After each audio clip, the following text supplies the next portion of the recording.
Radio ici et maintenant 95.2 FM et sur internet ici et maintenant.info, c'est la revue de presse interactive avec Lisandre en compagnie aujourd'hui de Philippe Deruder pour son livre Les aventuriers de l'abondance, éco-fiction pour répondre aux défis du 21e siècle. Un livre qui a été publié il y a 10 ans et qui est toujours criant d'actualité. Il aurait pu être écrit cette année, ce serait la même chose. N'est-ce pas Philippe Deruder? Il a été réécrit cette année. Il a été Je réécrit, disais d'accord, là, très bien. effectivement, mais je l'ai réécrit l'année dernière en grande partie pour l'actualiser. Donc, la version actuelle s'ancre effectivement dans l'histoire que j'avais écrite il y a 10 ans, mais a été complètement mise à l'intérieur de notre actualité. Alors, avant d'aborder la dernière partie de cette émission, j'aimerais qu'on parle un petit peu de ce roman. Justement, on a beaucoup parlé des sujets qui sont débattus dans ce roman et dont vous parlez dans votre roman, mais on n'a pas beaucoup parlé de la forme. Alors déjà, c'est important de préciser que c'est un roman et non pas un essai, et c'est pour ça, je pense, qu'il est aussi parlant et qu'il touche aussi bien son but, parce que justement, il peut permettre d'imbriquer les différents aspects, donc spirituels, économiques, de l'agriculture. On parle vraiment de tous les sujets tout en se basant sur ce qui est l'important pour vous et pour nous aussi à la radio, c'est-à-dire l'être humain. Euh, oui, j'ai fait volontairement le choix du roman parce que dans tous les sujets, particulièrement économiques et autres que je veux aborder dans ce livre, je sais que bah, c'est pas la tasse de thé de monsieur et madame tout le monde. Il y a beaucoup de personnes qui se disent moi, l'économie ça m'intéresse pas, j'y comprends rien, c'est pas mon truc. Or, justement, dans tout le problème et tout le piège dans lequel on est enfermé, pèse sur le fait qu'on mise sur l'ignorance des gens. Et que tant que les gens n'auront pas accès à une information autre, et je ne dis pas que je détiens la vérité, je dis qu'au moins, il faut que tout le monde, si on veut aujourd'hui organiser un monde différent, il faut qu'il y ait quand même une information et qu'il y ait une, euh, une connaissance générale qui permette un véritable débat public pour prendre des choix éclairés. Alors j'ai choisi le roman pour rendre la chose vivante, tout en surveillant justement toutes sortes de domaines. Il y a une histoire, il y a une trame, même un petit peu policière, bref. Donc j'ai voulu rendre les choses vivantes, accessibles. Je les ai mises volontairement également à l'intérieur d'un petit village, puisque on comprend beaucoup plus les choses dans des modèles réduits que dans une vision globale et mondiale des choses. Oui, il est important de préciser que dans votre livre, tout ce qui est expliqué, notamment sur les sujets d'économie, ou bien même ce qui concerne la vie du village, est expliqué par les personnages eux-mêmes, et ce sont les personnages qui discutent entre eux, et donc on a voilà, justement cet aspect très vivant de questions, de réponses, de questionnements, de retour en arrière. On pose des questions aux personnages, et on peut s'identifier notamment au personnage de Muriel, qui débarque un petit peu dans ce village, même si elle a avant bien déjà un petit parcours. Elle s'intéresse notamment au sel, système d'échanges locaux dont on parle beaucoup à l'antenne. Et donc ce personnage de Muriel découvre le village et les différents habitants lui expliquent chacun leur tour les différents aspects du village. Et donc ça permet de s'identifier à ce personnage et d'avoir eh bien, des réponses aux questions qu'on pourrait se poser en lisant le livre. Je suis parti de l'imaginaire de personnes qui se mettent dans un village avec justement l'idée de mettre en œuvre entre eux, dans leur village, des principes de la conscience d'abondance, mais qui restent à développer, qui restent à découvrir. Donc c'est une petite expérience à l'intérieur de ces villages, à partir de laquelle on peut tirer des exemples plus généraux. Donc on a affaire à une petite communauté villageoise qui est là, qui expérimente toutes sortes de choses et qui va parler de son expérience, présenter ce qu'elle fait, et au travers évidemment de ce qui se passe, de ce qui est vécu, eh bien, le lecteur peut en tirer d'autres, une vision différente et comprendre également, puisque ça on a même dans les dialogues à aborder les choses de façon plus générale. Donc au travers de cette lecture quand même beaucoup plus qui est rendue vivante comme ça, eh bien, on arrive à se faire une idée beaucoup plus précise de ce qui se passe, des tenants et des aboutissants et de ce que l'on pourrait faire. Ouais, et il faut aussi préciser que dans les annexes, il y a beaucoup de documents qui sont annotés et qui permettent ensuite voilà, d'avoir le document face à soi, donc à la fin du livre, ainsi que beaucoup d'annotations qui renvoient vers des sites internet ou des associations qui s'occupent de tel ou tel sujet dont il est question dans le livre. Et ça, c'est très intéressant et c'est très bien d'avoir la source de l'information directement en bas de page. C'est très intéressant ce côté-là.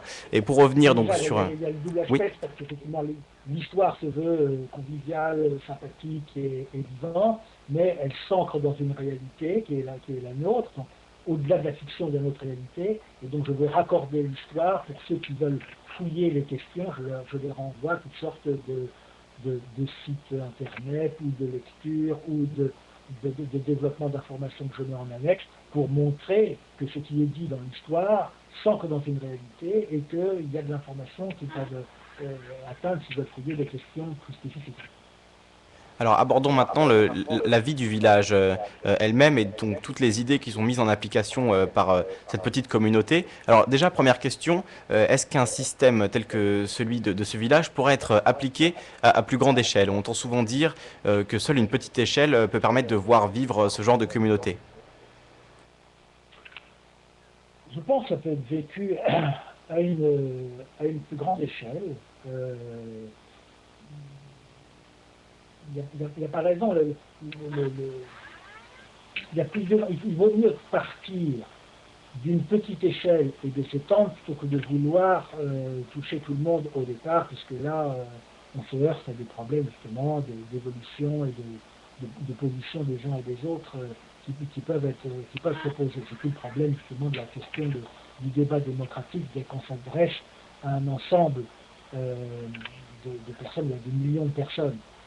Ça prône en fin de compte derrière ça sur peut-être une image d'organisation politique et démocratique dans nos pays qui partirait vraiment du local, puisque en fait pour moi, il faut revenir, le monde de demain, c'est un monde qui part du local et qui peu à peu s'étend vers le global. Mais la vie doit être vraiment relocalisée parce qu'elle est fondée d'abord sur la relation entre les personnes, donc ce sont des personnes qui doivent se voir, s'entendre, vivre ensemble, et dans un environnement naturel avec lequel on est en relation.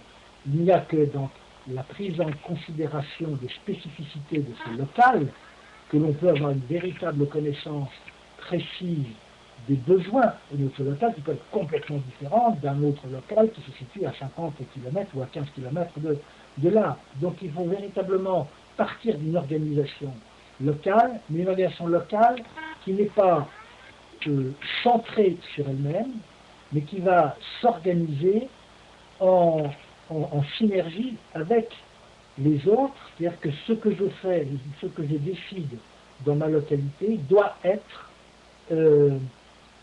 transposable et doit être ouvert à la relation avec les autres, car on ne peut pas tout faire dans tous les cas aujourd'hui sur le plan local. Il faut véritablement chercher le plus haut niveau possible d'autonomie localement et de s'ouvrir de plus en plus vers les autres et sur le monde pour ce qui n'est pas possible de faire localement. Mais plus du tout dans nos objectifs de recherche de profit financier, mais dans un objectif de qualité de vie pour tous. Donc là, on est dans un paradigme complètement différent. Alors justement, un des points que j'ai trouvé très fort dans votre livre, c'est le moment où l'on parle de la démocratie. Pour le coup, c'est de la véritable démocratie. Quand ils expliquent qu'ils discutent toutes les décisions qui sont prises pour le village et qu'en fait, ce n'est pas une question de majorité et de minorité, mais il faut au contraire réussir à parvenir à une proposition qui soit acceptée par tout le monde et que tout le monde trouve intéressante pour le village. Et donc, cela se fait à base de discussions et ensuite, eh bien, chacun y va de son idée, on discute beaucoup et pour arriver à un consensus qui met tout le monde d'accord et où tout le monde est persuadé du bien fondé de cette proposition pour le bien-être du village. Et donc ça, c'est totalement le contraire de ce qu'on appelle les démocraties modernes ou occidentales et c'est au contraire le retour à la véritable démocratie. Oui, tout à fait. Alors là, évidemment, la proposition s'adresse à des personnes qui acceptent de jouer ce jeu et de sortir du principe du jeu de pouvoir. Hein. Dans la conscience de rareté, il n'y a pas assez pour tous, on est dans la compétition en ligue, donc il y a nécessairement, ça se passe à l'intérieur d'un jeu de pouvoir pour que, au travers de ce jeu, émergent les plus forts, les plus puissants qui peuvent pérenniser l'espèce. Ouais, il est important de préciser que dans le livre, il n'y a pas de chef dans ce petit village, il n'y a pas de patron, on va dire. Il y a le maire, mais il n'est pas vraiment le chef du village, et au contraire, tous les membres... Le maire est de la commune voisine, on est dans un hameau hein, plutôt, qui dépend d'une commune. Donc cette commune vit en parfaite harmonie avec les gens du village d'à côté et son organisation politique, mais le hameau en lui-même est organisé sur la base du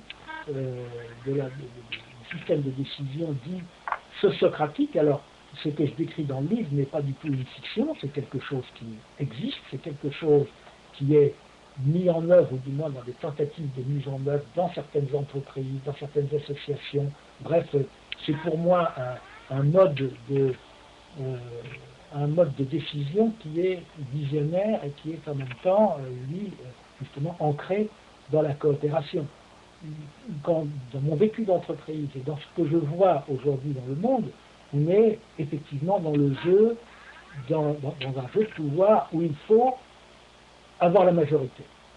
La décision est prise dès qu'on a un peu plus de 50% des voix, enfin, selon les règles du jeu. Mais, voilà, il faut avoir la majorité. Donc tout ce jeu de pouvoir cherche en général à aller rechercher par toutes sortes de moyens plus ou moins honnêtes d'ailleurs. Parfois, les quelques voix qui vont faire la différence. Sauf qu'on est toujours dans un jeu gagnant-perdant.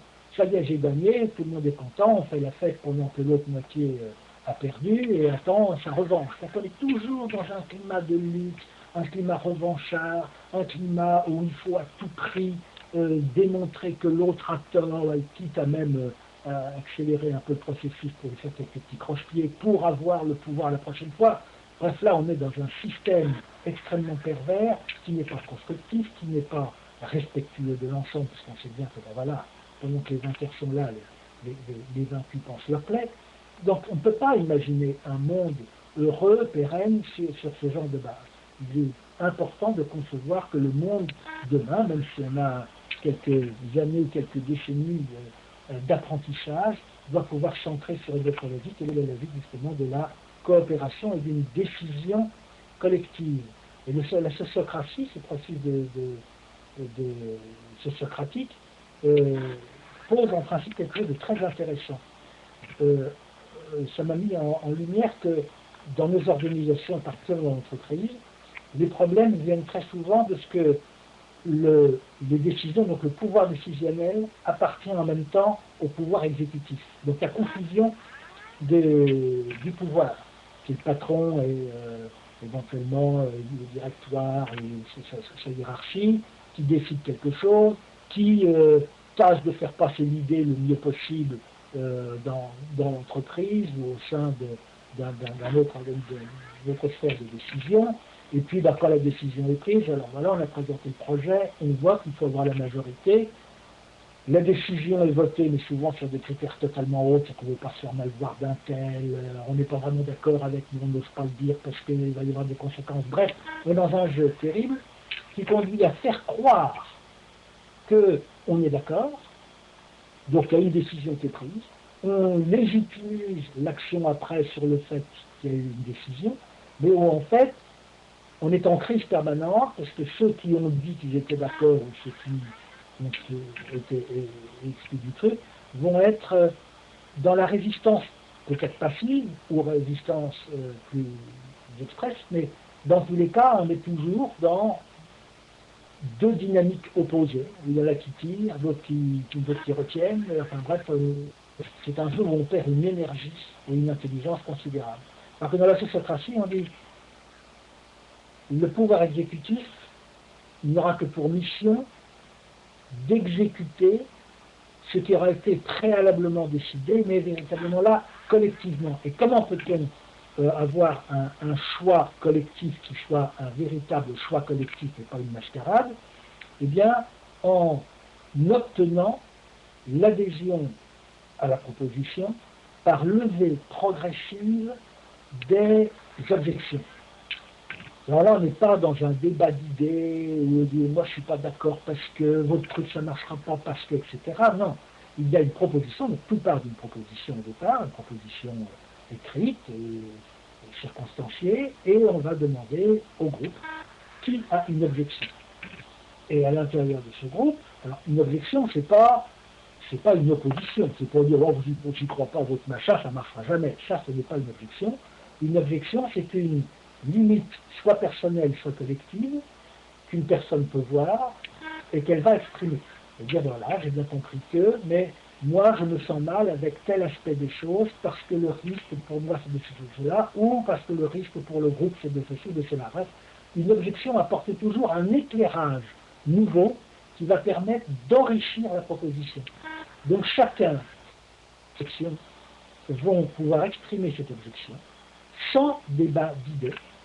Donc là, on ne dit pas oh, ce que tu dis, c'est idiot, ça ne marche pas. Non, il n'y a aucun débat d'idées. On a juste pris en note les objections. Ceux qui n'ont pas d'objection, ça veut dire moi, j'accepte à 100% ce qui vient d'être exprimé et je serai totalement solidaire, quel qu'en soit l'issue. Donc c'est très intéressant. Et donc, les objections qui ont été exprimées vont conduire à réexaminer et à reformuler la proposition en tenant compte de ces objections. Et la proposition va être comme ça amendée jusqu'à ce qu'il n'y ait plus d'objection. Évidemment, le processus est beaucoup plus lent, mais il est beaucoup plus respectueux de l'ensemble. Et une fois que la proposition, que le projet est accepté, eh bien, c'est-à-dire que tout le monde va tirer dans le même sens. Et qu'à ce moment-là, le projet peut être confié à une hiérarchie, parce que là, on ne remet pas en cause la nécessité peut-être d'avoir un directeur, un patron, un chef de service, enfin, une hiérarchie pour encadrer la chose, mais là, cette hiérarchie a juste une mission d'exécution d'un projet qui a obtenu l'adhésion de tous. Et ça, je pense que c'est très porteur dans l'idée de l'évolution du processus démocratique, tant dans nos instances politiques que dans la gouvernance de l'entreprise, que la gouvernance de l'Union, etc., etc.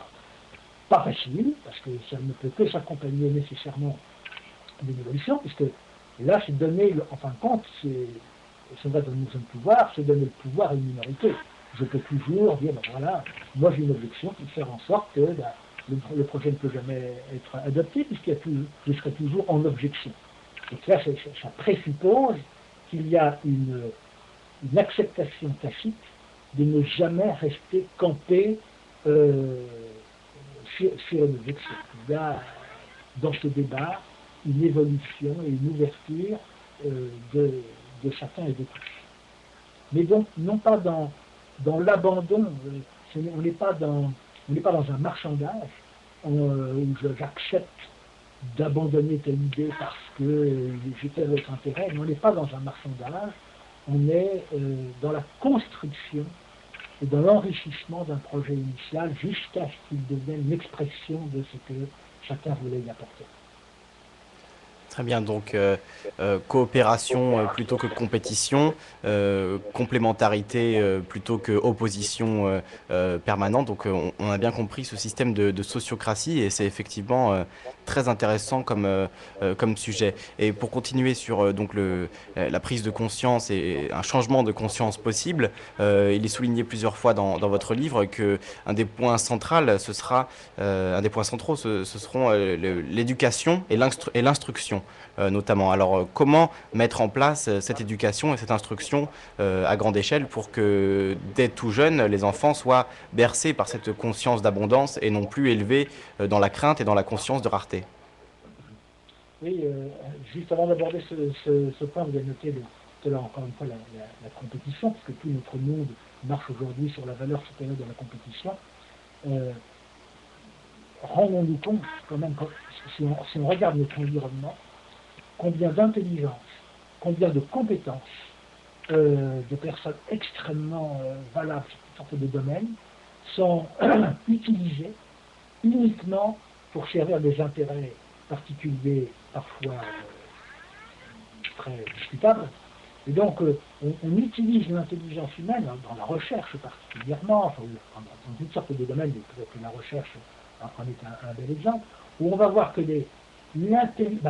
récemment, dans le monde de la banque, quand on voit que des mathématiciens de très haut niveau sont utilisés pour créer des logiciels experts uniquement dédiés à permettre d'être de manipuler les marchés, voilà, de l'intelligence supérieure utilisée à des fins extrêmement discutables pour l'emporter sur l'autre. Donc cette compétition, quelle que soit notre place aujourd'hui, regardons de notre place, notre métier, qu'est-ce qu'il produit comme richesse réellement? À quoi je suis véritablement utile dans la société? Est-ce que je ne suis pas un pion utilisé pour l'emporter sur l'autre?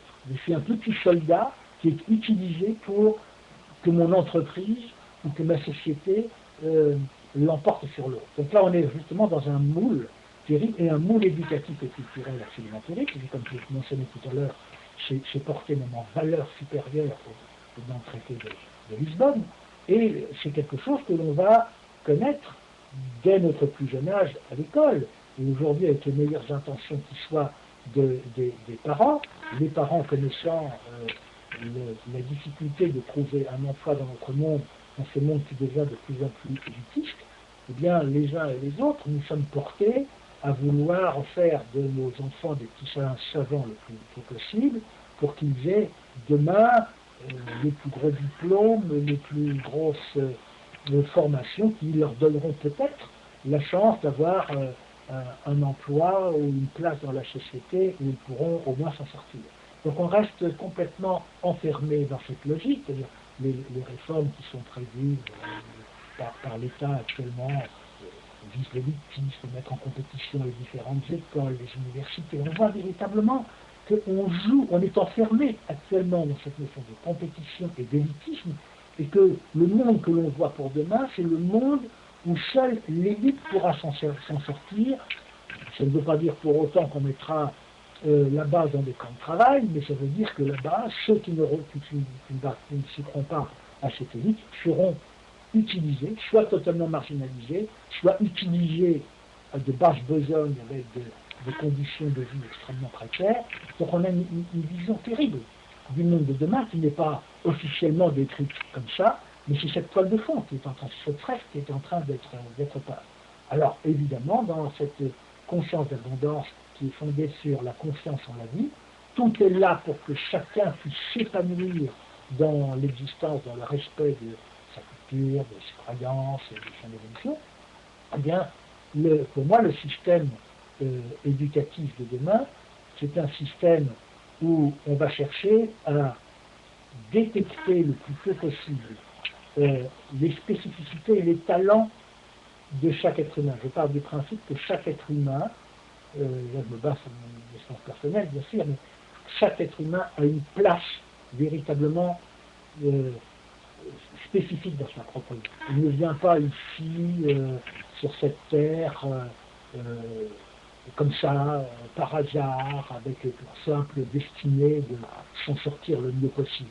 Bon, je respecte les personnes qui peuvent croire cela, mais j'ai peur que pour elles, leur vie soit un peu vide et que plus nous avancerons en âge, plus ils soient rattrapés par la peur de mourir et le sentiment parfois de ne pas peut-être avoir vécu leur vie. Je pense que la vie a un sens, mais un sens pas global, un sens individuel. Chacun est venu exprimer quelque chose en particulier, et pour exprimer cette chose en particulier, nous avons les uns et les autres des talents. Et ces talents, très souvent, ne sont pas mis en valeur parce que on est dans un moule éducatif où la recherche, c'est le diplôme, la formation en vue d'un métier qui va nous mettre, nous apporter la sécurité financière. Donc on peut passer complètement à côté des choses. Donc pour moi, la première éducation, c'est d'aller essayer d'aller mobiliser le potentiel de valeur humaine que chaque individu a. Et si ça peut être fait, évidemment, dès les premières années, d'abord par les parents, bien sûr, puisque la famille est le premier creuset dans lequel l'enfant va pouvoir se former. Ensuite, dans l'école, dans le milieu éducatif, on devrait être beaucoup plus ouvert et être ouvert justement sur la valorisation du potentiel de chaque enfant dans le respect de ses spécificités. Alors ça demande évidemment des moyens, des professeurs qui ne sont plus du tout des enseignants comme nous l'avons aujourd'hui, parce que c'est toute une évolution de société, mais cette évolution peut se faire si elle a un objectif. Tant que l'objectif est élitiste, nous resterons enfermés dans un système scolaire à l'image de ce qu'il est aujourd'hui, et bien pire. Mais si le projet, à un certain moment, ce n'est plus l'élitisme, ce n'est plus la compétition que l'on recherche, mais la coopération entre les peuples et la valorisation, l'addition des talents mis en musique pour un mieux-être pour tous, alors le projet scolaire, le projet éducatif devient complètement différent, le contenu des formations devient complètement différent. Bref, on s'oriente à ce moment-là vers une autre vision de société et un autre jeu relationnel à l'intérieur de cette société. Alors ça nous amène directement à un autre point, c'est celui du travail. Vous avez évoqué donc cette notion d'emploi, de métier. Dans votre livre, on sent bien que ceux qui travaillent, il y a par exemple le personnage de Guy qui est agriculteur. On sent bien qu'ils font ce travail par passion et qu'ils s'épanouissent totalement dans leur travail. Et donc comment arriver à ce que tout le monde puisse être en accord avec lui-même, exprimer son talent particulier et pouvoir en vivre justement et vivre donc une vie épanouissante et sécurisante et ne plus vivre dans cette logique de peur et comme vous l'avez rappelé cette course au diplôme puis au métier qu'il faut pour avoir une sécurité financière, etc., etc. Alors comment arriver à cette bonne ambiance, j'ai envie de dire, entre le métier que l'on fait et un sentiment d'épanouissement personnel?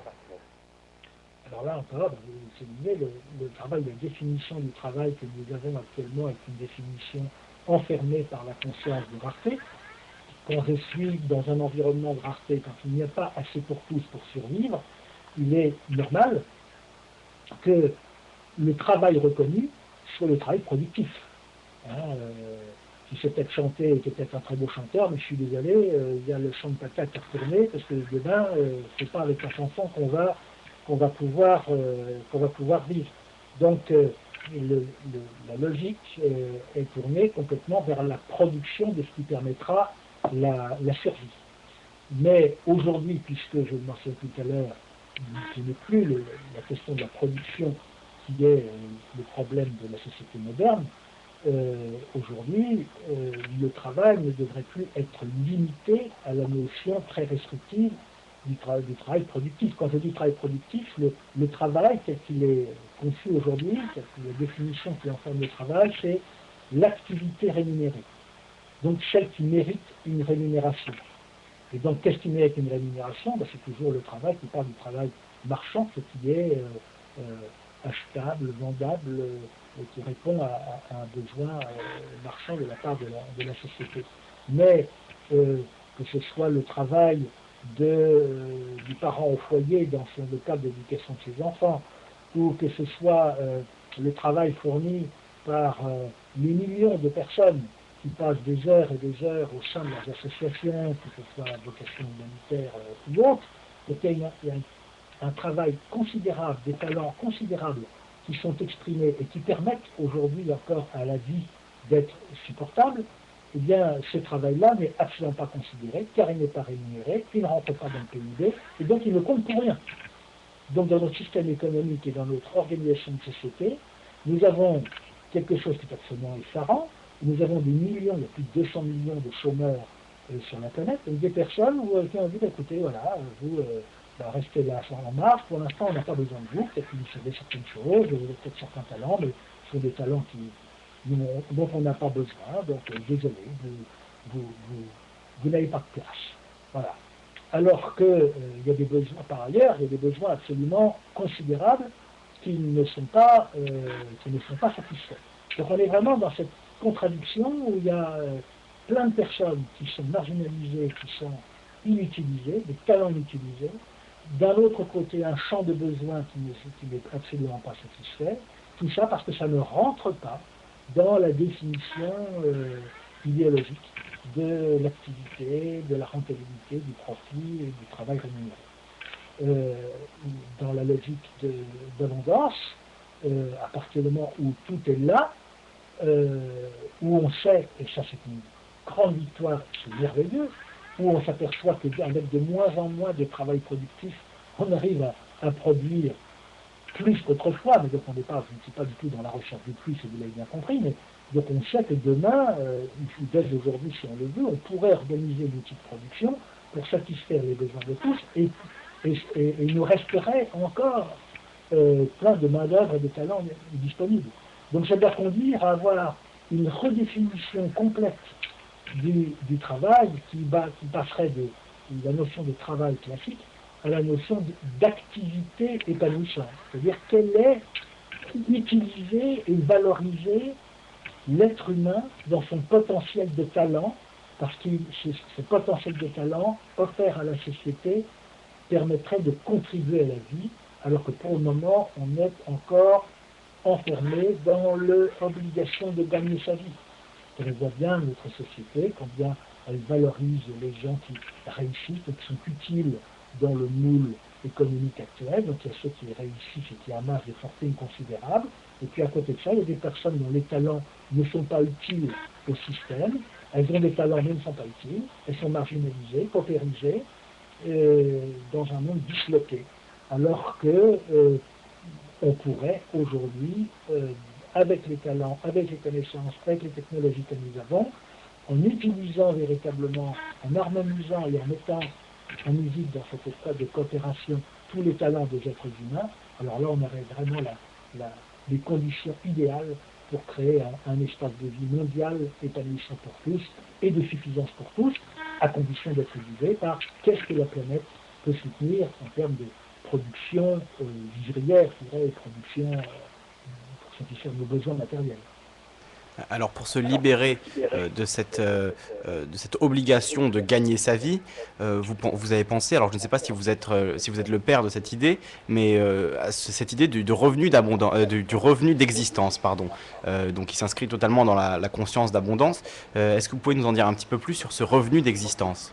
Oui, alors je ne suis pas du tout le père de cette idée, hein. C'est une idée qui remonte déjà à plusieurs décennies, qui était déjà valorisée et portée par l'économie distributive, par les gens qui portaient le crédit social. Donc, ça part d'une idée qui m'a beaucoup séduit, qui est de se dire il est tout à fait légitime que chaque être humain qui arrive sur cette planète crée de la richesse qui a été préalablement créée. Et si il est tout à fait étonnant de voir qu'aujourd'hui, dans notre monde, si demain j'invente un appareil, je vais pouvoir le privatiser et tirer tout le profit financier de la vente de cet appareil. Or, cet appareil aura eu besoin de l'électricité, de la roue, de la téléphonie, peut-être de toutes sortes, de centaines et de centaines d'inventions qui ont été, non pas de mon fait, mais qui ont été justement inventées, mises dans notre société préalablement. Donc personne ne peut se prévaloir d'être propriétaire absolu et bénéficiaire absolu de quoi que ce soit. Chacun bénéficie à son niveau de tout ce que les générations antérieures nous ont apporté. Et lorsque je nais sur cette terre, il y a une richesse collective dont chacun est l'héritier légitime. Et l'idée de revenu d'existence s'ancre sur cette idée de part d'héritage qui revient à chacun. Et encore une fois, lorsque je suis dans une conscience de rareté, là, il n'est pas question de revenus d'existence. Là, je suis dans la peur de manquer, il faut que je crée ma nourriture tous les jours. Là, c'est différent. Puisqu'aujourd'hui, dans cette conscience d'abondance, si je pars du principe que tout est là et qu'il y a assez pour tous, dans une conception autre, bien évidemment, de la question de production et de répartition, s'il y a assez pour tous, eh bien, je peux rentrer dans l'idée que on va offrir à chaque être humain, de la naissance jusqu'à la mort, ce qui est suffisant pour assurer sa sécurité de survie. Après, à chaque être humain, au travers de l'évaluation de ses talents, de contribuer à la vie pour faire bénéficier à l'ensemble, justement, de sa propre richesse. Donc on rentre là dans une vision complètement différente de la vie. Aujourd'hui, dans le contexte de rareté, eh bien, je nais dans ce monde, mais ma vie dépend de ce que mes parents vont pouvoir m'apporter, et je vais devoir gagner ma vie demain, comment sortir, donc jouer des coudes, pas forcément utiliser mes talents, mais trouver une place où je vais pouvoir avoir l'argent qui m'est nécessaire pour survivre. C'est un gaspillage, encore une fois, absolument considérable. Alors que dans cet autre cas, si la sécurité de survie, tout au moins, est offerte à chacun, alors je suis libéré de la contrainte de devoir gagner ma vie et je peux focaliser toute mon attention sur quels sont mes talents, qu'est-ce que je pourrais offrir au monde, parce que là je ne suis plus dans comment je vais m'en sortir, je vais quels sont mes talents où je vais pouvoir me faire plaisir tout en offrant cette richesse au monde. C'est ce que je appelle le passage de devoir gagner sa vie au contribuer à la vie. Alors on me dira que c'est peut-être très utopiste, c'est-à-dire beaucoup de personnes me disent, mais tu ne te rends pas compte, si demain il n'y avait plus cette obligation de gagner sa vie, tout le monde resterait au plumard, et il n'y aurait plus de production, et plus rien ne se ferait. Si on prend les choses, si on versait peut-être du jour au lendemain du système du devoir gagner sa vie, à un salaire, à un revenu d'existence d'un faire de la naissance à la mort, peut-être qu'effectivement beaucoup de personnes je dirais chouette, c'est les grandes vacances, j'ai plus rien à faire, parce que le travail justement porte aujourd'hui une connotation tellement négative que tout le monde le lundi matin ne pense qu'au week-end suivant et aux vacances ou à la retraite. Parce que le travail, comme ça, est vidé de son sens. Mais je pars du constat que l'être humain n'est pas un fainéant de nature. Ce qui caractérise l'être humain, c'est son désir d'apprendre et de progresser. Et que si on est dans un contexte où l'être humain, la survie de l'être humain est assurée, alors il peut focaliser toute son énergie à mettre en valeur ses talents et après de les offrir avec joie. Et donc, en plus de ce revenu d'existence, après on aurait un revenu d'activité, mais où les talents des uns et des autres seraient plus utilisés. Alors c'est une vision qui était complètement différente, qui demande bien évidemment une vision des choses, une vision de la relation, une vision de l'activité, une vision de l'être humain, une vision de la vie, qui est complètement différente, qui peut paraître totalement surréaliste et utopique pour justement les personnes qui sont complètement enfermées encore dans la logique de survie, mais qui prend de plus en plus de sens dès que je commence à accorder de la valeur à la beauté, au talent, à la nature, à cette dynamique de vie dans laquelle je vais découvrir une sorte de magie au quotidien qui est extraordinaire et qui ne dépend absolument pas de moi, mais les choses, quand elles sont ensemblées, mon travail c'est même de retourner puis de semer, mais le plus gros travail qui est fait c'est par la nature. Et donc la part de l'être humain là-dedans, par rapport à ce qu'apporte la vie, est tout à fait négligeable. Donc il faut vraiment ramener un petit peu notre ego à un niveau différent, commencer à avoir beaucoup plus d'humilité et d'accepter que la vie a une dimension non seulement supérieure à la nôtre, mais avec laquelle si on compose avec, mais nous permet de mettre en valeur un potentiel considérable, un potentiel de bien-être considérable. Alors, une des dernières leçons que l'on peut avoir dans ce livre, c'est notamment celle qui traite, comme vous venez de le dire, de la nature et de la place de l'être humain dans la nature et dans le système. Et on a ce personnage de Guy qui est très intéressant, qui est agriculteur et qui parle notamment de quelque chose, c'est les polycultures vivaces. Donc des cultures qui n'ont pas besoin qu'on mette de l'engrais, qui n'ont pas besoin d'être arrosées, qui ne sont pas faites pour l'industrie agroalimentaire, mais qui sont au contraire des cultures qui permettent d'avoir un certain équilibre, qui respectent la terre, qui respectent la place de l'homme dans la nature. Et j'aimerais avoir un mot à ce sujet qui m'a paru très intéressant dans le livre. Oui, alors il y a cette il y a ce petit passage qui illustre quelque chose que j'avais vu, parce que là, je n'en suis pas du tout un spécialiste, mais justement, c'est quelque chose qui avait tout à fait attiré mon attention, parce que ce passage a surtout pour valeur de montrer que on n'est pas enfermé dans l'image très manichéenne de un problème démographique considérable auquel on ne pourra pas faire face, et que en dehors de l'agriculture industrielle, il n'y aurait pas de solution pour nourrir tout le monde. Ça, c'est évidemment euh, le moule de pensée qui nous est proposé par l'élite dominante et par évidemment les multinationales qui sont dans l'agroalimentaire. Nous avons là encore aujourd'hui des habitudes de production, des habitudes de consommation et un système de production agricole qui ne s'ancre plus, qui ne respecte plus du tout la vie. Quand on traverse les champs de blé, voilà, nous, monsieur, madame, tout le monde, on dit, voilà, le blé il pousse tous les ans, puis on est content, et puis c'est des champs, il n'y a plus de mauvaises herbes, il n'y a plus de coquelicots, on dit c'est magnifique. Qu'est-ce qu'on arrive à faire aujourd'hui avec la modernité? Ce qui est terrible, c'est qu'on s'aperçoit que si l'année suivante, on semait des grains de blé sur ce même champ sans apport aucun d'intrants, que ce soit des pesticides ou que ce soit des engrais, eh bien la terre est devenue morte et il ne pousserait plus rien. C'est-à-dire que la terre aujourd'hui, par nos méthodes, a été complètement dévivifiée. Elle n'est plus du tout vivante, c'est plus une espèce de support, un carton inerte qui qui soutient la production, qui est devenue complètement chimique, monoproductive, etc.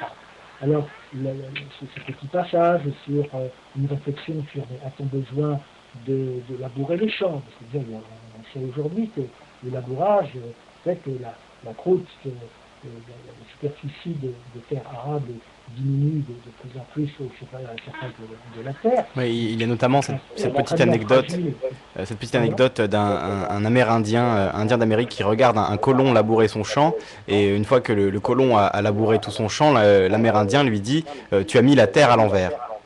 C'est ça. Oui, tout à fait. Donc c'est pour attirer l'attention sur le fait que nous avons d'autres façons de faire. Nous avons aujourd'hui, certains n'entendent pas de permaculture.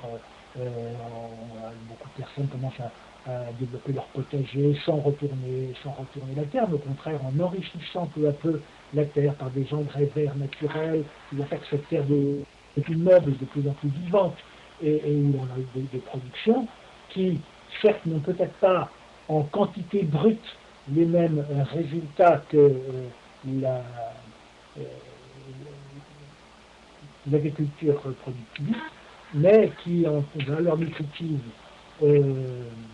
est bien supérieure et qui redonne de la vie et qui respecte la vie de la terre. Alors, au-delà de ça, si on revient à un modèle d'agriculture respectueux d'abord du principe du vivant, et de composer avec cette magie qui est là dans la terre, et associée probablement à une diminution, pas forcément une éradication, mais une diminution de la nourriture carnée, alors on a très largement une possibilité de nourrir très convenablement l'ensemble de la planète. Le problème aujourd'hui, c'est que dès que nos sociétés se développent un tant soit peu, et c'est la question qui se pose en Inde et en Chine particulièrement, dès qu'une société se développe, elle commence à introduire de plus en plus dans sa nourriture une nourriture carnée.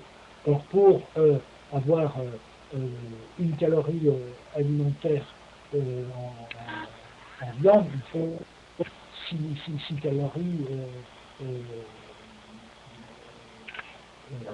céréalières.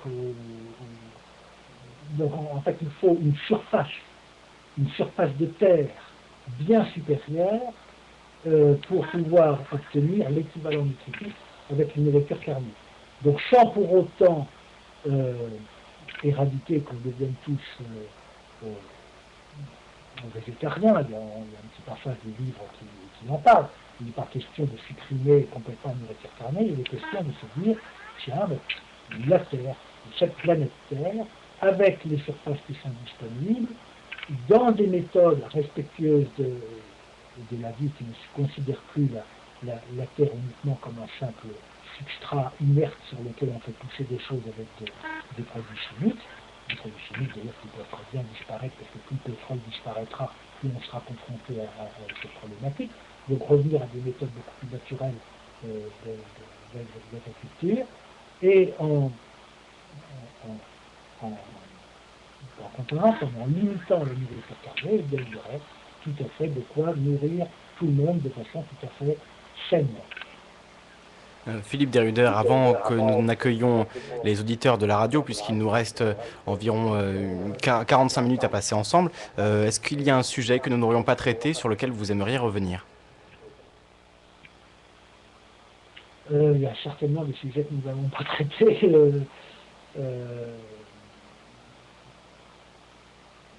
La seule chose que j'ai peut-être envie, c'est pas un sujet, peut-être la seule chose que j'ai envie de souligner tout de suite dans tout ce que j'ai pu dire, mais je crois que c'était souligné en filigrane, c'est que tout ça, dans les systèmes que je propose, dont je me fais le chantre de temps en temps, repose sur vraiment une prise de position individuelle. N'attendons pas que ce soit mis en œuvre par quelqu'un d'autre, ou par une société, ou par un gouvernement miraculeux. Ça, j'ai peur que ça ne vienne pas, puisque actuellement, on est à une période charnière. Hein. Donc dans cette période charnière, il y a un monde dominant qui peut nous faire croire que les jeux sont joués, que de toute façon, nous, on n'a aucun pouvoir là-dedans, qu'on ne peut absolument rien faire, et qu'on n'est que des pauvres victimes qui passeront à la moulinette. Ça, ce n'est pas vrai. Il ne faut pas se laisser dominer et illusionner par l'apparence. Notre position individuelle, nos choix individuels à notre petit niveau jouent considérablement. Et on ne me demande pas pour autant de devenir un leader de politique ou d'autre. C'est tout simplement dans ma simple façon de vivre au quotidien, dans ma famille, avec mes enfants, avec mon conjoint, avec mes voisins, comment je fais là où je suis pour justement aller détecter mes talents, quelles sont mes véritables richesses, dans quoi je me prends encore les pieds, quelles sont encore les peurs qui me manipulent et qui font que je suis en contradiction et en incohérence peut-être avec ce que je voudrais exprimer dans le monde. C'est ça, en fait, le véritable sujet où ce passage de la conscience de rareté à la conscience d'abondance nous mène, c'est une espèce d'introspection. Beaucoup de personnes disent, bah là je peux jouer, de toute façon c'est plus maintenant que je changerai. Si, c'est pas changer, c'est dire, qu'est-ce que je ferai de ma vie? En quoi je peux aujourd'hui contribuer à la vie avec mes petits moyens, avec mes petits talents, mais quelque chose de plus cohérent, quelque chose de plus vivant, qui va me rendre heureux, qui va rendre mon environnement heureux, et qui va s'inscrire dans une dynamique qui, associée aux autres, va créer véritablement une énergie collective qui va s'incarner sur cette planète et qui peut se traduire par cette société d'abondance, entre guillemets, qui ne veut pas dire qu'il suffira de taper dans le frigo inconsidérément pour se gaver. Non, c'est cette abondance qui va entrer d'abord sur la qualité d'être et le respect de la vie. Philippe Deruder, merci beaucoup. Nous allons maintenant accueillir les auditeurs qui ont sûrement beaucoup de questions à vous poser. Je vais donc ouvrir le standard et je ferai une petite pause musicale et puis nous reviendrons avec les auditeurs qui ont des questions à vous poser dans quelques minutes. A tout de suite. Radio ici et maintenant 95.2 FM et sur internet ici et maintenant.info. Je suis aujourd'hui avec Philippe Deruder, auteur du livre Les Aventuriers de l'Abondance, autofiction pour répondre aux défis du 21e siècle. Nous avons parlé pendant près de 3 heures déjà. Qu'est-ce que le temps passe vite. Et donc j'ouvre maintenant le standard 08 92 23 95 20 pour toutes vos questions à Philippe Deruder. Je répète le numéro de téléphone 08 92 23 95 20.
radio ici et maintenant 95.2 FM et sur internet ici et maintenant.info. Et c'est allé très vite puisque le standard est déjà plein. Donc essayez de nous rappeler si vous ne pouvez pas passer à l'antenne tout de suite. Et nous allons accueillir eh bien, Philippe Desrudères qui est avec nous depuis 14 heures.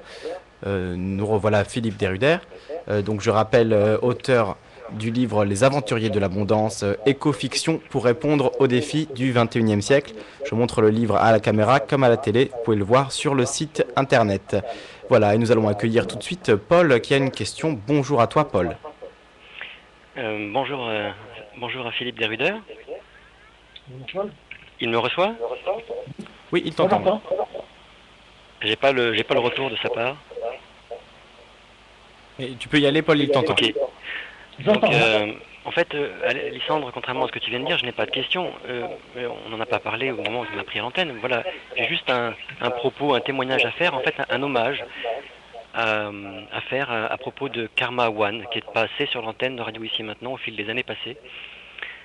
Karma One qui a fondé ou cofondé, je ne sais plus le détail, karmapolis.be, et qui est décédé il y a un mois. Donc il s'agit en fait d'Alain Gossens, de son nom, de journaliste. Voilà, et donc il a écrit une lettre avant son décès. J'en cite un extrait de 2 lignes. Vers la fin, en outre, il y a eu une sorte de harcèlement, des emails qui disparaissaient, des coups de téléphone interrompus, des coups de téléphone étranges. On m'a fait comprendre que l'on m'avait à l'œil et je dois dire que cela m'a fait peur. J'ai manqué de courage sur ce coup-là et sur beaucoup d'autres choses. Bon, pour rappel, Alain se serait jeté du clocher d'une église alors qu'il enquêtait sur les crimes pédophiles au sein de l'église. Voilà, quand on voit de quoi sont capables les gens qui achètent le silence des victimes pour que n'éclate pas la vérité, on peut se dire que tout est possible. Et puis pour finir, je voudrais citer un extrait, quelques lignes, 5 lignes, d'un hommage d'une personne, d'une amie d'Alain Gossens. Je terminerai ce premier témoignage par un mystère que je ne m'explique pas. Alain n'était pas un sportif, c'est le moins que l'on puisse dire. Alain était d'un naturel statique, il n'avait aucune condition physique. Alors, comment un être déprimé, soucieux, perturbé mentalement, comme nous le verrons dans mon prochain témoignage, probablement affaibli par le régime de vie difficile qu'il s'imposait depuis plusieurs semaines, a-t-il pu monter à un échafaudage jusqu'à une hauteur de 30 mètres? Et vous savez quoi? Alain avait le vertige. Il serait tombé 10 fois avant d'arriver au sommet. J'en déduis donc qu'il est entré par l'église. Or, l'église était bouclée. Quelqu'un lui a donc fourni une clé ou lui a ouvert la porte. 3 petits points. Voilà, Alain Gossens, alias Karma One, de karmapolis.be, s'est, semble-t-il, entre guillemets, suicidé il y a à peu près un mois. Je vous remercie de votre écoute, de votre attention à tous. D'accord Paul, merci à toi. Hommage soit rendu à cet être. Merci à toi et à très bientôt. Alors Philippe, connaissez-vous ce Alain Gossens? Pardon? Connaissez-vous ce Alain Gossens dont vient de nous parler Paul? Tout de suite, là? Oui, vous êtes à l'antenne. Est-ce que vous avez déjà entendu parler de lui? Est-ce que vous le connaissez? Non, je ne connais pas. D'accord, très bien. Bon, alors je... ne connais pas, là c'est juste une information que je prends. J'entendais tout à l'heure qu'il a donc fait l'objet de certaines persécutions, si j'ai bien compris. Oui, est-ce que vous aussi, vous avez été l'objet de persécution, c'est peut-être un petit peu fort, mais en tout cas de pression ou de ce genre de choses? Non. Pour l'instant, je dirais, vous savez, tant qu'on n'est pas une menace pour une autorité quelconque, on nous laisse tranquille. Pour le moment, je suis quand même encore un illustre inconnu. Je ne dérange pas, tant que je ne dérange pas trop l'establishment, on fiche la paix. Demain, on peut me chercher des coups dans la tête. Mais c'est là où je devrais, si ça m'arrive, alors je sais qu'aujourd'hui, justement, comme dans cet entre-deux, on est vraiment dans ce jeu de pouvoir où on est face à un monde dominant. Alors on parlait du monde de l'Église, si j'ai bien compris, entre autres, et qui fait partie de ce monde dominant. Il y a un monde dominant qui a des choses à protéger, qui a ses intérêts à protéger. On est vraiment dans cette logique de protection d'intérêts. Quand on voit d'ailleurs le jeu politique au niveau international, on ne fait que parler d'intérêts. Les intérêts nationaux, les intérêts de ceci, les intérêts de cela. Chacun défend ses intérêts. Et là, encore une fois, on est dans cette logique de rareté. Tant qu'on est dans la logique de rareté, la pensée de la rareté, on est dans la défense des intérêts. Quand on rentre dans la conscience d'abondance, je peux ne pas être d'accord avec quelqu'un. Et toute la clé va être d'être capable de vivre, de créer une société où demain, on peut être dans une mosaïque de croyances et de convictions différentes, mais dans le respect mutuel de nos différences et la valorisation de ces différences.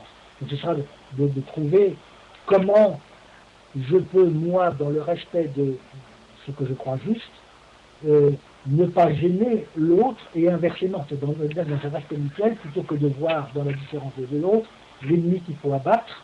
Et là, on était tout à fait dans le témoignage d'une personne qui dérangeait et qu'il fallait éliminer. Donc voilà, on a un exemple, entre autres, là, de cette dualité entre conscience de rareté et consentement d'envie.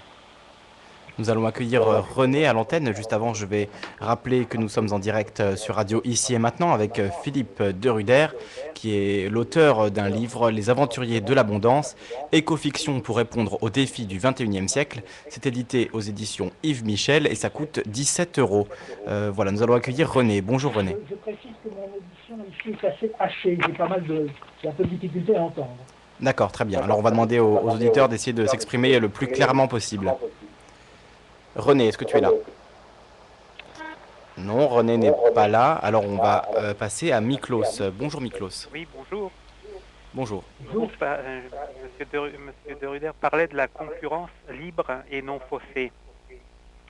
Ça, c'est on ne peut pas avoir de concurrence libre et non faussée dans une économie de guerre. Or, notre économie, notre système monétaire date de 1944 et de la guerre mondiale. Donc il faut passer d'un système de guerre à un système de paix. Donc parler de concurrence libre et non faussée, c'est un mensonge. Très bien. Alors réponse de Monsieur Deruder. Merci à toi Miklos. J'aimerais qu'on me résume parce que j'ai très mal entendu. D'accord, mais je veux résumer sa question. Miklos disait depuis 1944, nous sommes dans une économie, un système économique de guerre. Et il faut passer à un système économique de paix. Et il disait la concurrence libre et non faussée, c'est un mensonge en soi. Oui. Qu'est-ce qui est un mensonge en soi? La concurrence libre et non faussée. Ah oui, absolument. Cette concurrence libre et non faussée, déjà, à partir du moment où on est dans un espace européen où nous avons des disparités considérables de pouvoir d'achat et de règles internes entre nos pays, donc comment peut-on avoir une concurrence libre et non faussée entre personnes qui n'ont pas du tout les mêmes atouts? Il y en a qui ont les atouts plein leurs mains et d'autres qui n'ont pas de carte. Donc il n'y a pas de concurrence libre et non faussée. D'ailleurs, les Allemands jouent très bien cette carte. On sait très bien, par exemple, qu'ils utilisent beaucoup la main-d'œuvre d'Europe de l'Est et de ce genre pour jouer la compétition. Comment on appelle ça? Le terme m'échappe. Mais dans tous les cas, on n'est absolument pas dans une compétition libre et non faussée, puisque pour qu'il y ait une compétition libre et non faussée, il faut des gens qui soient au même niveau d'information déjà, pour que l'information soit accessible au même moment et de même nature pour tous, et avec des gens qui aient le même potentiel. Donc ça, c'est absolument pas le cas, ni en Europe, ni dans le monde aujourd'hui, puisqu'aujourd'hui, tout est au contraire, et repose sur l'exploitation de ceux qui n'ont pas les mêmes niveaux. Donc là, cette idée de concurrence libre et non faussée est un terme générique qui se veut inspirant et qui, en fait, est une logique de guerre, absolument. Une compétition égale guerre. Il faut que je l'emporte contre l'autre. Très bien, nous allons accueillir Edith à présent qui a une question aussi. Bonjour Edith. Bonjour. J'aimerais demander à Monsieur Deruder s'il connaît le grand économiste américain Lyndon LaRouche. Et si, comme il parle toujours de l'harmonie des intérêts, est-ce qu'il a lu l'harmonie des intérêts d'Henri Carré? Merci pour ta question Edith. Radio Ici et Maintenant 95.2 et nous sommes avec Philippe Deruder. Alors avez-vous entendu la question de Edith? Apparemment non. Alors je vais vous répéter cette question. Edith vous demandait si vous connaissiez l'économiste américain Lyndon LaRouche et ainsi qu'un livre sur l'harmonie alors j'ai oublié le nom. Je vais reprendre Edith en antenne et voilà, vous laissez répondre déjà sur Lyndon LaRouche. Oui, je connais là-haut, enfin je le connais pas personnellement, j'ai lu certains de ses écrits sur Internet, où je entends parler de cet homme, j'ai pu avoir des interventions que j'ai vues sur Internet, il a une approche tout à fait intéressante, c'est quelqu'un qui est intéressant, parfois assez difficile à cerner, mais c'est quelqu'un que je connais du moins superficiellement. Mais quelle était la deuxième partie de la question? Alors la deuxième partie de la question traitait sur l'harmonie des intérêts de Monsieur Carré. Est-ce que vous avez lu ce livre qui s'appelle L'harmonie des intérêts? Non. D'accord, très bien. Bon, je vais rappeler le numéro du standard si d'autres auditeurs ont des questions à poser. 08 92 23 95 20. Je répète, 08 92 23 95 20. Nous sommes avec Philippe Deruder, auteur du livre Les Aventuriers de l'Abondance, éco-fiction pour répondre aux défis du 21e siècle. Un livre vraiment très intéressant, paru aux éditions Yves Michel, que je vous conseille si vous voulez approfondir tous les sujets dont nous avons parlé aujourd'hui avec donc mon invité aujourd'hui, Monsieur Philippe Deruder. En attendant d'autres questions d'auditeurs au 08 92 23 95 20, on va continuer cette conversation. On parlait tout à l'heure du mensonge de la concurrence libre et non faussée. Il y a aussi un autre mensonge qui va avec le libéralisme, c'est celui de cette main invisible qui est censée réguler tous les achats et ventes et l'offre et la demande. Alors sur cette main invisible, qu'avez-vous à nous dire, Philippe Deruder?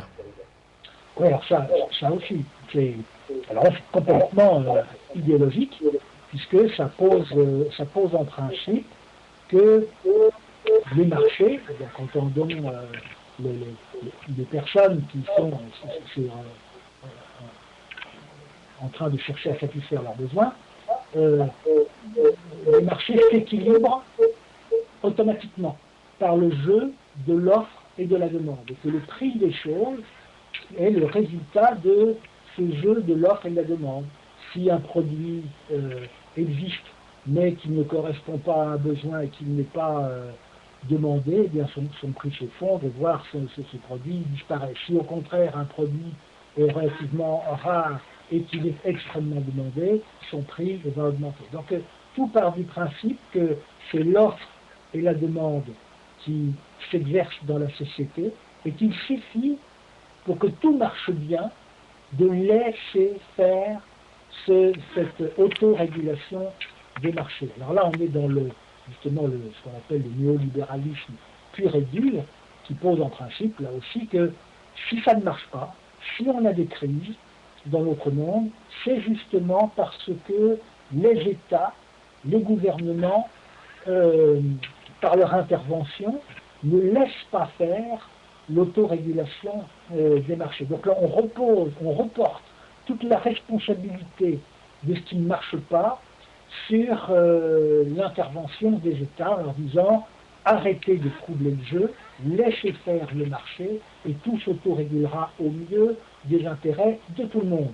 Alors ça, c'est aussi un principe complètement idéologique, mais qui est extrêmement violent, parce que là, on est complètement dans la loi de la jungle, où tout devient permis, où c'est vraiment l'expression de cette offre et de demande avec tous les moyens qui peuvent exister aujourd'hui, qui est d'une violence extrême, puisque on peut même considérer que la guerre peut rentrer dans l'expression naturelle de possibilités de sortie de crise.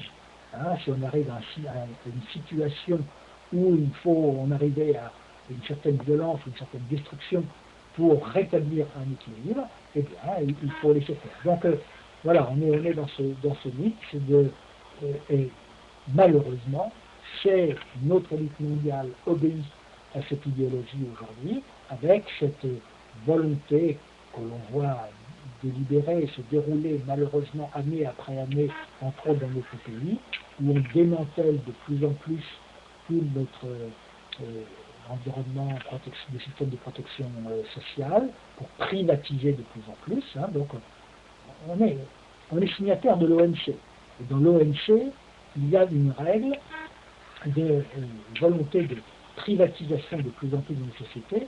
Chaque pays signataire doit présenter tous les ans un nouveau programme à l'intérieur duquel il s'engage à privatiser, à déréglementer tel pan de son administration ou de son système actuel. Donc on voit bien qu'il y a une logique, un rêve dans un train qui, même si les discours le démentent et mentent le plus souvent, nous entraîne vers une démobilisation, un désengagement progressif de l'État et une privatisation progressive d'absolument tous les pans de l'économie et de la gestion de la société. C'est là-dedans qu'on est embarqué pour l'instant. C'est cette idéologie qui coule nous très vite. C'est à nous, les citoyens, de dire si c'est ce que nous voulons ou si c'est ce que nous ne voulons pas. En étant très prudent, d'ailleurs, et en faisant très attention de ne pas se laisser piéger. Et je me remarque malheureusement qu'on se laisse très souvent piéger. Vous remarquerez que des services publics, comme par exemple la SNCF chez nous, ou la Poste, qui étaient des valeurs tout à fait sûres autrefois, voient leurs services de plus en plus médiocres, tout simplement parce que tous les ans on dégraisse un peu plus, on remplace les gens par des machines, on ne rembauche pas, bref, on paupérise le système, ce qui fait que le service n'est plus de qualité et que on s'ingénie à créer dans l'esprit du public l'idée de regardez-moi c'est bon à rien, regardez-moi ces fainéants de fonctionnaires qui sont juste bons à faire la grève et qui ne sont même plus capables d'assumer leur travail correctement. Donc on est dans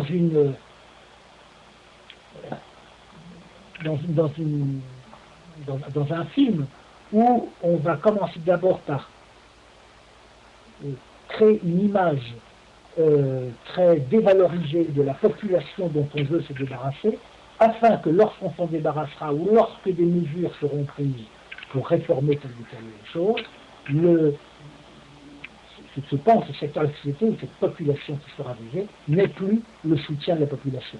Donc c'est très malin, mais malheureusement j'ai l'impression qu'on se laisse très souvent piéger par ça, car en fait on est dans un film global où le projet est de privatiser toute la société et de laisser tout simplement l'État gérer la sécurité aux frontières et à l'intérieur de son territoire.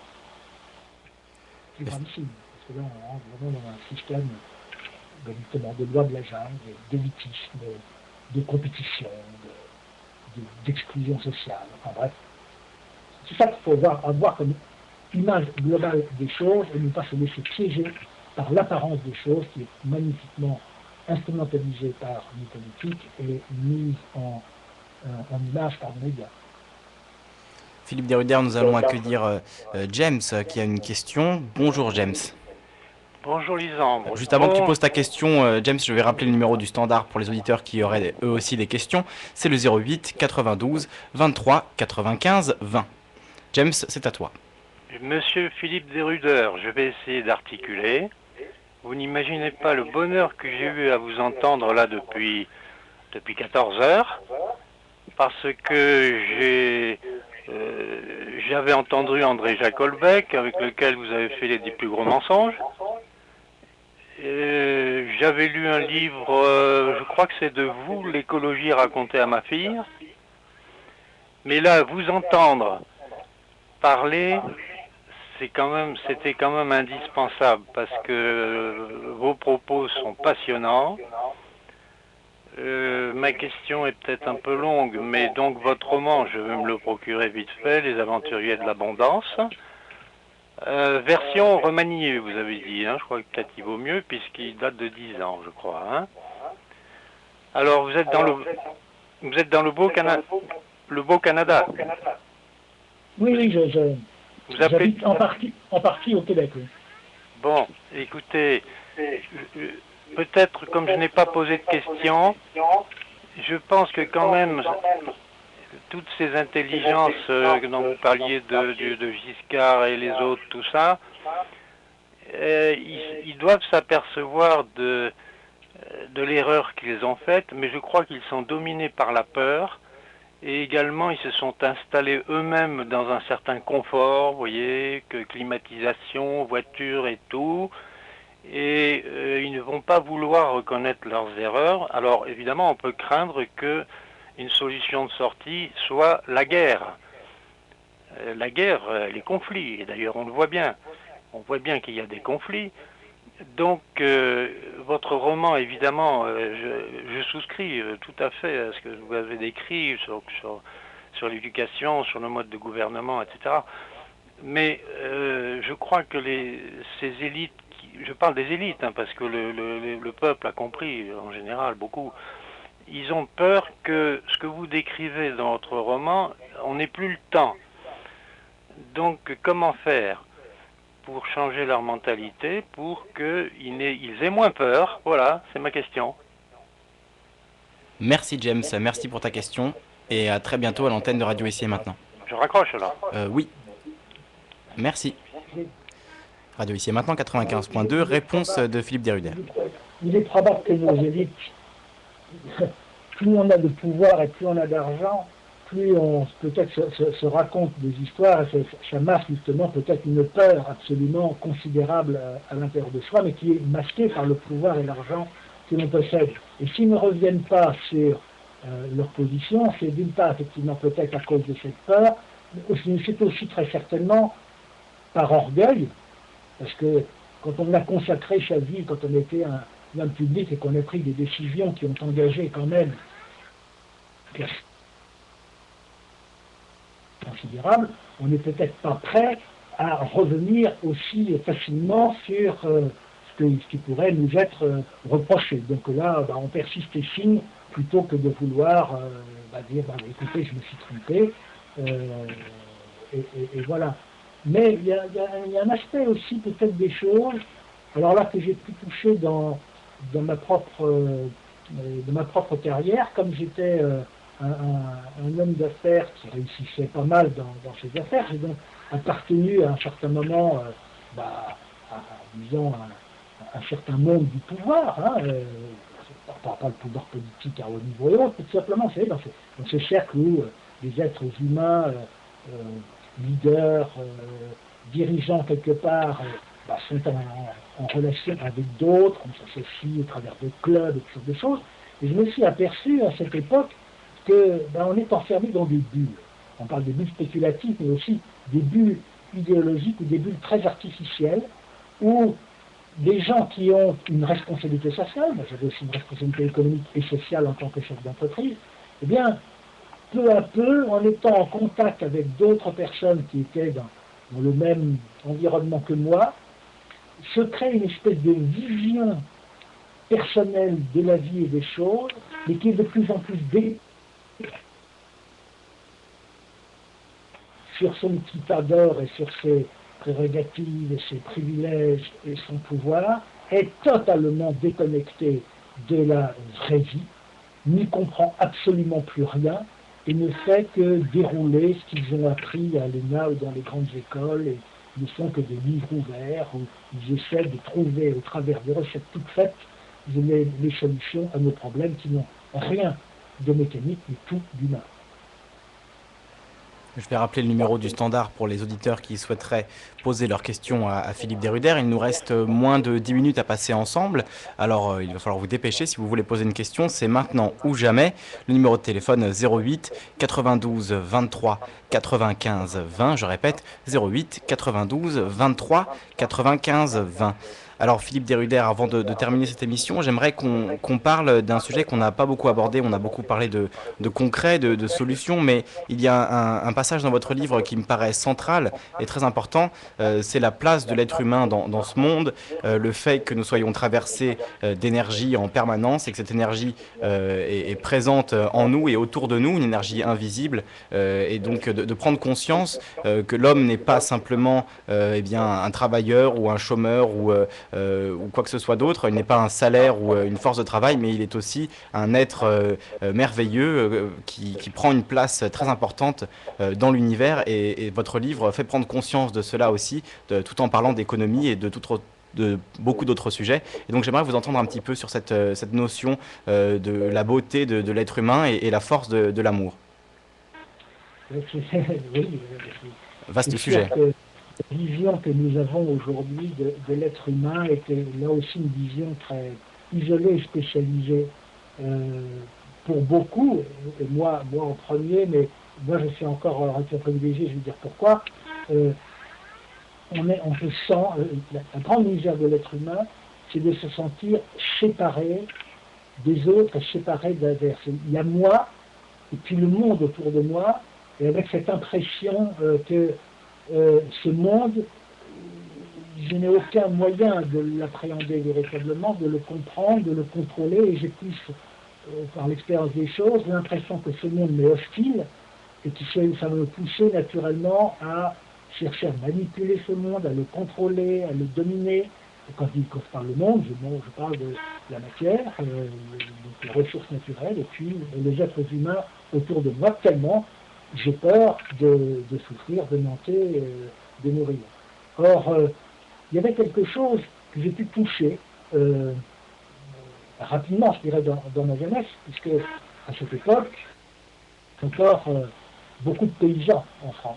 Et oui, paysans de la paysannerie. On avait des véritables fermes avec des paysans tels qu'ils peuvent exister, des gens qui travaillaient la terre et qui faisaient ce bon sens qui était relié à la terre. Et moi, en tant qu'enfant à l'époque, eh bien, comme beaucoup d'autres enfants de personnes qui ont mon âge aujourd'hui, on avait encore de la famille à la campagne. J'ai eu quand même ce bonheur d'avoir un grand-père qui habitait à la campagne, chez qui je passais mes vacances, et qui m'a permis de me relier à cet environnement naturel, à faire le lien qu'il y a entre ce qui pousse dans la nature et ce que je peux acheter dans un comptoir de supermarché, et de faire le lien, surtout la continuité, le continuum qu'il y a à l'intérieur de tous les chaînons de la vie, de prendre conscience que cette terre me soutient, il faut que je pose mes pas dessus, de l'air que je respire, et qu'à l'intérieur de cette terre, il y a toute une chaîne des insectes, des champignons, des bactéries,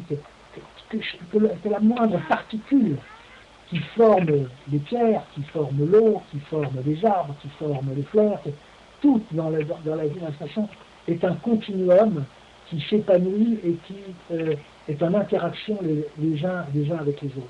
Et je crois que peut-être le drame de notre modernité aujourd'hui, et peut-être pour nos enfants, c'est justement d'être coupé de ce bon sens qu'on n'avait même pas besoin de mettre en valeur autrefois, tellement on était relié et ancré à ce qui était une évidence naturelle. Alors qu'aujourd'hui, tout est tellement virtualisé, aseptisé, coupé en petits morceaux, disséqué, qu'on n'est plus relié à quoi que ce soit, si ce n'est peut-être à un écran justement, mais cet écran nous relie malgré tout aujourd'hui.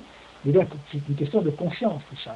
Chacun a à son niveau individuel la nécessité d'aller d'un seul coup se dire, attendez, je ne suis pas en lutte contre le monde, ce monde me permet de poser mes pieds dessus, ce monde me permet d'évoluer, tout est là pour me permettre d'être heureux, de m'épanouir, mais en harmonie et en composition avec les autres et non pas en lutte avec les autres. C'est pour que je commence à avoir une vision énergétique, parce que la matière, elle aussi, n'est qu'une impression qui est transmise sur notre cerveau, alors que les physiciens nous diront que la matière n'existe pas, tout n'est qu'énergie, et qu'à partir du moment où j'arrive à commencer à conceptualiser, au moins à l'intérieur de moi, que les choses ne sont pas telles qu'elles m'apparaissent, et que si je porte mon attention à un niveau plus intime, je vais découvrir une bonté, une beauté que je ne soupçonne pas. C'est moi qui, par mes peurs, rentre en lutte et en opposition avec ce qui ne demande qu'à être mon allié. Et ça, je crois que c'est tout à fait essentiel dans cette transformation de la conscience de rareté à la conscience d'abondance.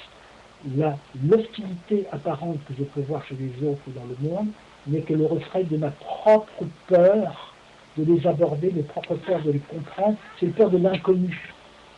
et que j'ai tout simplement à modifier ça et à rentrer non pas dans cet a priori d'hostilité, mais au contraire de me dire, c'est là, c'est une alliée, que ce soit la Terre, que ce soit les autres, que ce soit la vie, et ça me demande de pouvoir composer avec elle et à dépasser les a priori, les peurs que je peux avoir pour m'y abandonner. Ça demande du courage, parce que ça me demande justement aller au-delà de nos peurs, mais ce qui est peur, et je le dis je crois dans mon livre, peur et amour c'est la même chose. Pour moi c'est la même énergie. La peur c'est de l'amour qui n'est pas encore découvert, qui n'est pas encore conscientisé. J'ai peur parce que je ne comprends pas quelque chose, et la peur vient de ce que j'imagine, je projette que je peux souffrir si les choses ne tournent pas comme j'ai envie qu'elles souffrent. Alors dans ce cas-là, je rentre dans tout un cinéma de survie et de protection, alors que la peur n'est que une projection de ma propre incompréhension sur les choses. Et si je me mets dans une dynamique d'essayer de les comprendre en les regardant différemment, en me positionnant différemment, alors je transmute cette peur peu à peu la coopération, dans la réconciliation, et là la vie s'épanouit et les portes deviennent véritables alliés. Ça, je crois que c'est le grand saut, la grande transformation que notre humanité a à vivre aujourd'hui. On peut craindre le pire, parce qu'effectivement, on voit comme le monde dominant de la conscience rareté a tous les atouts actuellement, mais rien ne peut s'opposer, je crois, à la puissance de cette conscience d'amour, et je pense que tous ceux qui veulent au moins s'y rendre sensibles, même si on imagine qu'il y a une certaine utopie derrière tout ça, eh bien, c'est une carte qui est à jouer dans tous les cas parce qu'il n'y a rien à perdre. Philippe Deruder, merci beaucoup. Merci infiniment d'avoir accepté cette interview, de nous avoir consacré un petit peu de votre temps. Je pense qu'on va finir là-dessus, si vous n'avez rien à rajouter. Ben, ça m'a fait très plaisir d'être votre hôte et j'ai passé beaucoup de temps et de plaisir à échanger avec vous. Merci de m'avoir invité. Bien, merci à vous et j'espère qu'on vous retrouvera très bientôt sur l'antenne de Ici et Maintenant. Pourquoi pas pour une conversation avec André Jacolbec. Ce serait intéressant de vous entendre tous les deux. En tout cas, merci beaucoup. Je rappelle le titre de votre livre, Les Aventuriers de l'Abondance. Voilà, je le montre à la caméra. Les Aventuriers de l'Abondance, éco-fiction pour répondre aux défis du 21e siècle. C'est aux éditions Yves Michel et ça coûte 17 €. Merci beaucoup Philippe Deruder et à très bientôt. Merci à vous, bonne journée, à une prochaine fois. Et bonne journée à vous, oui, puisque vous êtes au Canada et il est donc pas loin de midi, je pense, chez vous. Merci, au revoir. Au revoir. Radio Ici et Maintenant 95.2 FM et sur internet ici et maintenant.info. C'est la fin de cette revue de presse. J'espère que vous avez apprécié cet entretien avec Philippe Deruder. Je rappelle pour une dernière fois Les Aventuriers de l'Abondance, éco-fiction pour répondre aux défis du 21e siècle. C'est de Philippe Deruder aux éditions Yves Michel. Un livre véritablement passionnant si vous voulez en apprendre plus sur tous les sujets dont nous avons parlé aujourd'hui. Merci à tous les auditeurs qui nous ont appelés, ceux qui nous ont écoutés. Merci encore une fois à Philippe Deruder. On se retrouve très bientôt sur Radio Ici et Maintenant.